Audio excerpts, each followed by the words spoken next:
everybody, welcome to my kitchen tonight. So we're going to make Longhorn Steakhouse Parmesan chicken. So the first thing we're going to do is we're going to prep our chicken. So what I did is, this simply is removing that chicken goo off of it. So washing your chicken does nothing, okay? So I might start a war about this, I guess. Washing your chicken actually does nothing for your chicken. What kills the bacteria is the cooking. It's between 40 to 140 degrees is where bacteria grows. So chicken is going to be cooked at what, 350? My oven set at 375. So washing it does nothing. I have seen people actually wash it with soap.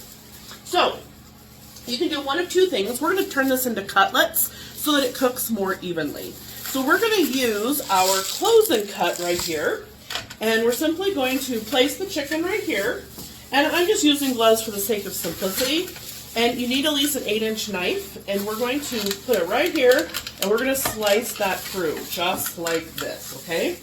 And now you have a cutlet that is easier to cook and easier to dredge through flour. And it gives you more portions. You'd be amazed at how much you can get out of that. So now the next thing we're going to do is get it ready to dredge the flour. Get your skillet nice and hot, and we're going to finish this recipe in the oven. So one of the things I like about our cookware is I can start it on the stovetop and put it right in the oven. So multi-purpose there. So here we go. So we have our flour, and we have 2 eggs, and we have a 1/4 cup of milk. So we're going to put our milk in. We're going to put our eggs in, and we're going to blend that up, okay? And the next thing, we have our breadcrumbs and our Parmesan cheese. So we're going to mix those together. And our seasoning. So we want a tablespoon of Italian seasoning, or something like that. I think a teaspoon. So I'm also going to add some crushed peppercorn and garlic to our breadcrumbs and our Parmesan cheese. And I'm going to add, this is our 3 onion rub. So remember, everything's about flavor, and I like flavor. No boring food here. So we just whisk this together to give it a nice mix. Just like that. So now we take one of our cutlets, we put it through the flour, then we put it through our egg mixture, and then we put it through our breadcrumbs.